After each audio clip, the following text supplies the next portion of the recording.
Listen up, nerd. D.Va gets to be the strongest tank for this patch, and I'm going to teach you everything you need to know to climb with her. So, let me teach you a few things about D.Va's matchups, her strengths, and what you should be doing while playing her. D.Va is a very hard character to play because she can pretty much do anything. The high skill ceiling and difficulty in D.Va comes mostly from decision making. Are you going to contest the soldier on the high ground and leave your supports behind to fend for themselves? Are you going to peel for your supports but give up valuable space? And who's your prime target? You will find immediate success just by staying alive and doing the same for your team. Baiting out opponents' abilities, faking them out with your boosts, baiting them into a false sense of security. With the recent buffs to D.Va and nerfs to Mei and Symmetra, she will be a very dominant character. She's the queen of 1v1s and wins pretty much all of them. Her high mobility and burst options make for a semi-one-shot, and she can hold high grounds incredibly well, especially against her tank counter Zarya, which in my opinion is a pretty even matchup. The D.Va should not really be interacting with the Zarya and can keep away from her on high grounds.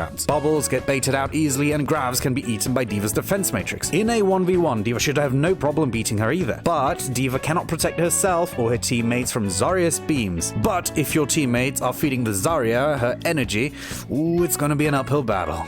Speaking of uphill battles, the Beam Lady team. Symmetra, Zarya, Mei, and Mercy is pretty much the hardest counters you can run against a good D.Va, and at this point it's not even worth playing D.Va into this anymore. D.Va can easily handle one Beam Lady, sometimes two, but never 3 or 4. Let's go over Defense Matrix. This is one of your most important abilities. With it, you can eat most DPS ultimates, save teammates, and completely deny some characters from playing the game. But how to do this? Pay attention to ultimate economy. Watch out for the Tracer going for a triple blink. Cassidy's will oftentimes hold their ultimates if faced against a D.Va, so just play this game of chicken and defense matrix at the start. You can 1v1 an ulting soldier. Pay attention to your teammates. Is your Pharaoh or Genji ulting? Matrix them. Are you diving Diana? React to the sleep and eat it. Very important. Instead of holding your matrix, tap it so it does not use more than you need. Use your jet boost and combo with your missiles and melee attack to easily delete squishies. If you're using it as an escape option, do not fly in a straight line. Move around a little crazy in the air so it would be more difficult to hit you or pin you down. This may be a little disorienting at times, but with practice you'll have no trouble getting good with it. Let's talk about her ultimate. There are some rare instances where all the stars align and you get to have your big D.Va bomb.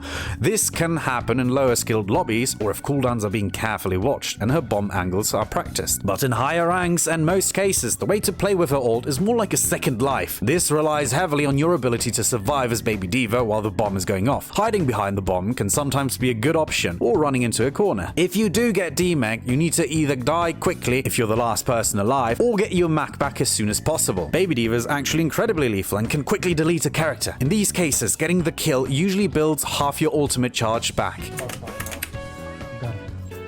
That's one. He's teabagging me again! You ulted him! If you have a Mercy on your team, ask them for a damage boost so you can get back into your mech even faster. Let's go over, in my opinion, the most lethal team for a D.Va. With D.Va on tank, we want a Sombra on DPS. She can get her hack off while D.Va matrixes her, and Sombra has a very similar damage range and similar movement, so she harmonizes well with D.Va. Pharah or Echo are going to be our second DPS. Not only do these counter Mei and Symmetra, their ultimates harmonize well with D.Va. She can matrix the Echo long enough for her to get her copy's ult while being overly aggressive, and Pharah can be completely protected while using a very risky move. D.Va does really well against hit scans, so the air should be pretty safe from boards as well. On support, I love having a Mercy. D.Va can potentially have 3 lives from her. Mercy also works very well with some of the DPS mentioned before. For our second support, I'm gonna say Ana or Lifeweaver. Nano Boost and Tree are insanely good ultimates, and Lifeweaver can pull baby D.Va out of trouble, so she's guaranteed to get her second life. And Ana can pocket the D.Va from across the map. Now for the skin tier list. In S tier, at the tippity top, we have her original Overwatch 1 costume. Incredibly iconic, legendary, and unforgettable. Slaying will be my number 2 in S tier.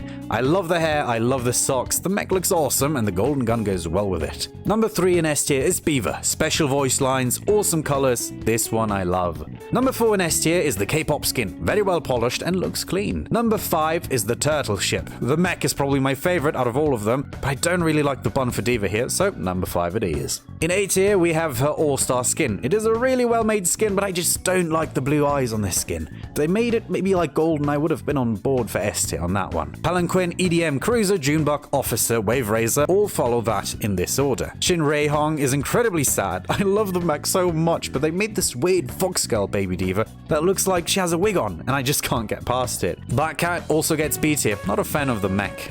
White Cat is just the worst version of Black Cat, so nope. I don't like the schoolgirl skins. People like them. Not for me. Not my style, so C tier.